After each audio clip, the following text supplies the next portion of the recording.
On this day, April 27, 1922, story about Sheila Scott, record-breaking the high-flying Aviator.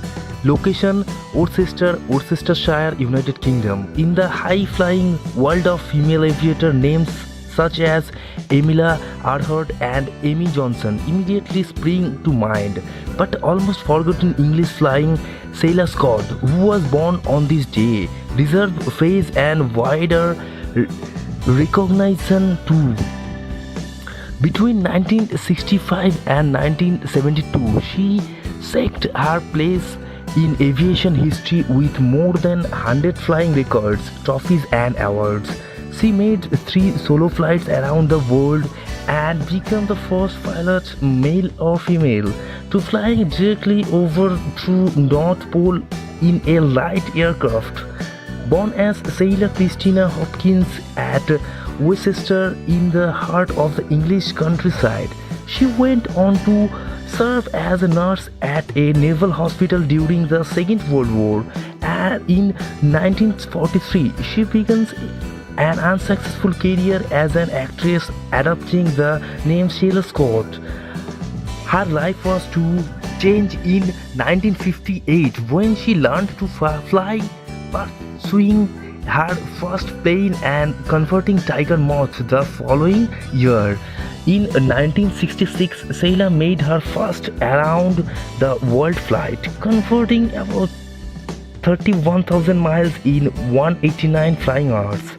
It was the first such solo flight by a British subject, the longest distance solo flight, and only the third around the world flight by a woman.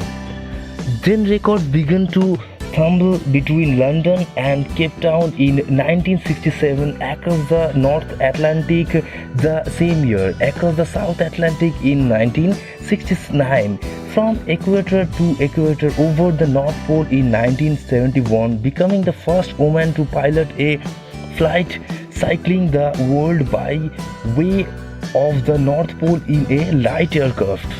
After her record, the polar flight, she made a third around the world flight, earning her 100th world-class record, including a new time from Darwin, Australia, to London of 3.5 days, beating the previous record by 1.5 days. In 1967, she set 23 world records in just 1 year.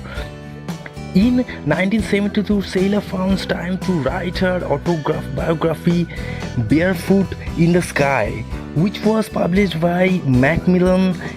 In it, she wrote of her Arctic solitude, describing her flight over acres and acres of lonely, desolate ice-packed sea, as if everyone else on Earth had mysteriously disappeared and I had wandered out into space to some other planet.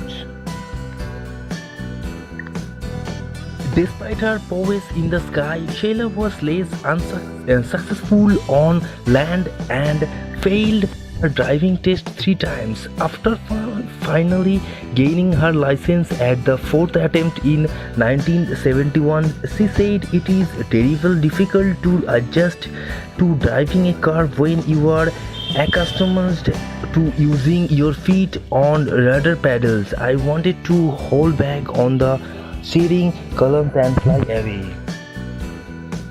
Her record-breaking achievements did not bring the financial rewards she might have hoped for, and Sheila always struggled for funds. Her sad and lonely final days were spent in a London bedsheet. She died of cancer in 1988, aged